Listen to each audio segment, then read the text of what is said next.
Year 208 CE. The vast land of China now lay under the immense shadow of Cao Cao. Having unified the north and triumphed in battle after battle, Cao Cao marched south with hundreds of thousands of troops toward the Yangtze River. His momentum was like a raging storm, swiftly seizing Jing province. For the remaining southern powers, Sun Quan-Liu Bei, this moment was sheer despair. Cao Cao's grand army now stood at the final gateway to unifying the realm. Now, the fate of the south rested on Sun Quan. Within his court, fierce debates erupted. Should they surrender to Cao Cao or resist to the death? Amid this division, a young strategist rose to the occasion. Rejecting peace and calling for a decisive battle, Zhou Yu. At the same time, Liu Bei, standing on the brink of ruin, sought aid from Wu. Thus, a precarious alliance was formed between Sun Quan and Liu Bei. Despite their union, their combined forces were vastly outnumbered by Cao Cao's mighty host. The novel's version Zhuge Liang, the miracle strategist. The later novel, Romance of the Three Kingdoms, introduces another hero at this critical juncture, Zhuge Liang. In the novel, Zhuge Liang uses his eloquence to sway Sun Quan's court, displays miraculous intelligence through feats, like the borrowing arrows with straw boat scheme, and even summons the southeast wind to unleash the decisive fire attack. Thus, the novel turns the Battle of Red Cliffs into a thrilling duel of wits, where Zhuge Liang's near supernatural brilliance determines the fate of the world. Historical record Zhou Yu, the true architect of victory. However, the historical records of the Three Kingdoms tells a different story. The true victor of Red Cliffs was none other than Zhou Yu, the Grand Commander of Wu. He discerned that Cao Cao's northern troops were unaccustomed to naval warfare and were already suffering from disease. The key to victory was a fire attack, a bold strategy that exploited these weaknesses. To execute it, Guangai feigned surrender and approached Cao Cao's fleet, setting it ablaze. Because Cao Cao's ships were chained together to prevent seasickness, the fire spread uncontrollably, engulfing the entire armada. Thus, the historical Battle of Red Cliffs was decided by Zhou Yu's keen judgment and strategic brilliance, not by mystical winds or divine genius. Riding the momentum of victory, Zhou Yu attacked Jiangnan, held by Cao Ren. Though Liu Bei's forces assisted, it was Zhou Yu's Wu army that bore the brunt of the battle.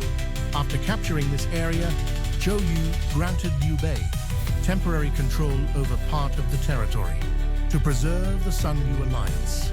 Ironically, this act allowed Liu Bei to strengthen his own position. Zhou Yu later advised Sun Quan to seize Yi province in the west, a grand plan to check the growing powers of both Cao Cao and Liu Bei. But before this campaign could begin, Zhou Yu's illness worsened, and he died at Baku. According to the historical record, he died of illness, not from rage at Zhuge Liang as the novel dramatizes. History leaves no room for what-ifs, yet one can't help but wonder. If Zhou Yu had lived longer, it is highly likely that he would have personally led the campaign and conquered Yi province before Liu Bei did. In that case, the realm might have been reshaped into a two-power struggle between Wei Cao Cao and Wu Sun Quan. Not a three kingdoms, but a two kingdoms history. Comparative focus, the roles of Liu Bei and Zhuge Liang. What then were Liu Bei and Zhuge Liang's true roles? Historically, Liu Bei's faction was merely a survivor, barely escaping Cao Cao's pursuit.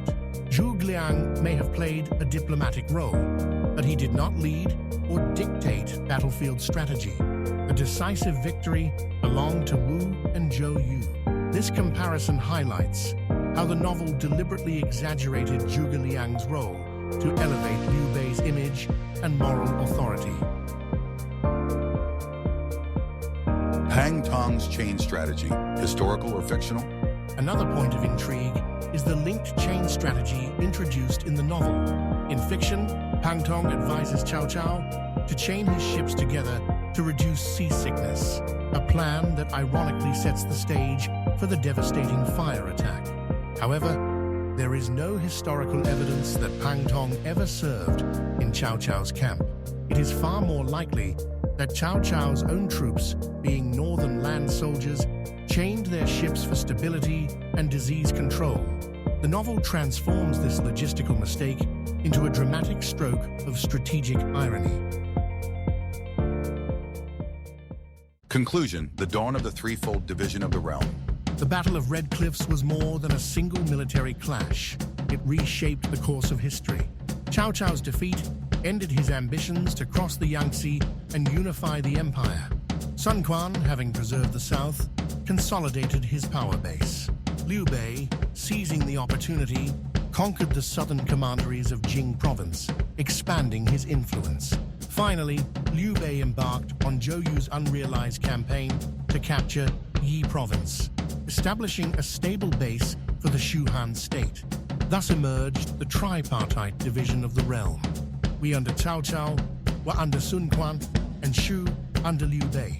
The flames of Red Cliffs marked not merely the end of Cao Cao's southern ambitions, but the beginning of a new age in which the world would stand divided among three powers.